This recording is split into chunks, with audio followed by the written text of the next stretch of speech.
வணக்கம் ஃப்ரெண்ட்ஸ், நான் மாலை நாள் சுச்சர் யூடியூப் சேனலுக்கு உங்களை அன்போடு வரவேற்கிறேன். இந்த வீடியோவில் நான் கொஞ்ச நாள் முன்னாடி போயிருந்த தமிழ் கலை நிகழ்ச்சி விழாவில் நடந்த சம்பவம் பற்றி பார்க்கலாம்.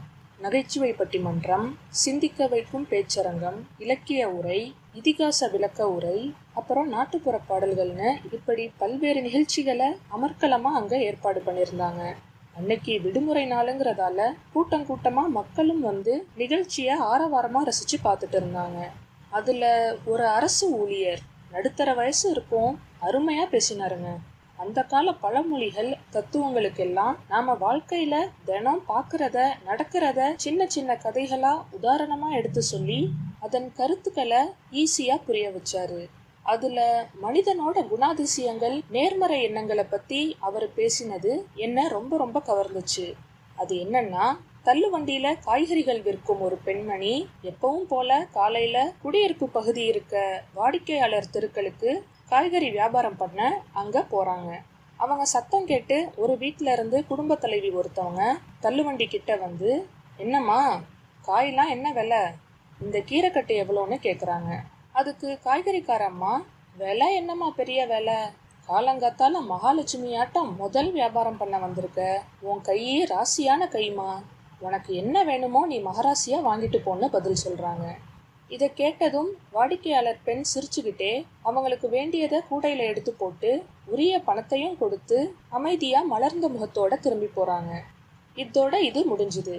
அடுத்த சம்பவம் என்னன்னா, வீட்டு வேலை பார்க்குற ஒரு பெண் வழக்கம் போல ஒரு முதலாளி வீட்டுல பாத்திரம் தேய்ச்சிட்டு இருக்காங்க. அப்போ டீ போடலாம்னு கிச்சனுக்கு வந்த முதலாளி அம்மா பால் காய்ச்சிற பாத்திரம் எங்கன்னு தேடி எடுக்கிறாங்க.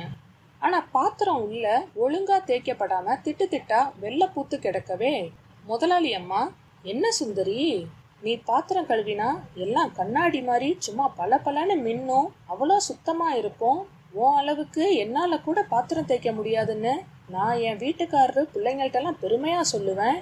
ஆனா இப்போ இந்த பால் பாத்திரத்து உள்ள ஏதோ படிஞ்சிருக்க மாதிரி இருக்கு பாருன்னு முதலாளி சொல்ல, அப்படியாமா இருக்கு, எங்க கொடுங்கன்னு வாங்கி, இருங்க நான் இன்னொரு தடவை நல்லா விளக்கி தரேன்னு சொல்லி சுந்தரி அதை இப்போ கவனமா தேய்ச்சி கழுவி வைக்கிறாங்க.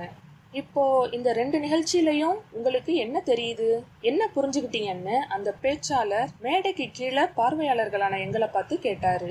சில நொடிகள் அங்க மௌனம். பிறகு அவரே விளக்கம் சொல்ல ஆரம்பிச்சாரு.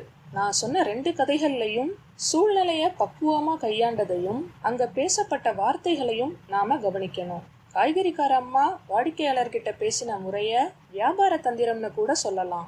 ஆனா அந்த பேச்சு தான் அவங்க ரெண்டு பேருக்குள்ள பேரம் பேசி வீண் விவாதம் ஏற்படாம, காலதாமதமும் இன்றி காலை நேர புத்துணர்வும் கெடாம அமைதியா கடந்து போக உதவியது. அடுத்ததா, வீட்டு வேலை செய்யும் பணிப்பெண் விஷயத்துல தவறு அந்த பணிப்பெண் மேலேயே இருந்தாலும் முதலாளி அம்மா அங்க நடந்துகிட்ட விதம் பாராட்டுக்குரியது. இத நேர்மறை அணுகுமுறை, ஆங்கிலத்துல பாசிட்டிவ் அப்ரோச்னு சொல்லுவாங்க. இதுவே நாம அந்த இடத்துல இருந்தா, இதுதான் நீ வேலை பார்க்குற லட்சணமானு கேட்டு பணிப்பெண்ணை கண்டபடி திட்டி இருப்போம். அது அவங்களையும் பாதிச்சு காலப்போக்கில் ஒரு கசப்பு தன்மைய ரெண்டு பேருக்கும் நடுவுல உருவாக்கிடும். ஆனா இங்க அந்த முதலாளி அம்மா பணிப்பெண்ணோட தவற சுட்டி காட்டினதும் இல்லாம அத அவங்க மனசு நோகாதபடி நேர்மறையான சொற்களால எடுத்து சொல்லியிருக்காங்க. நம்ம வாழ்க்கைய நிம்மதியாகவும் அழகாவும் மாற்றும் சக்தி இந்த நேர்மறை எண்ணங்களுக்கும் அணுகுமுறைக்கும் உண்டு. சுருக்கமா சொல்லணும்னா, உங்களை சுற்றி உள்ளவங்க கிட்ட எப்பவும் நல்ல வார்த்தைகளையே பேசுங்க, நல்ல விதமா பழகுங்க.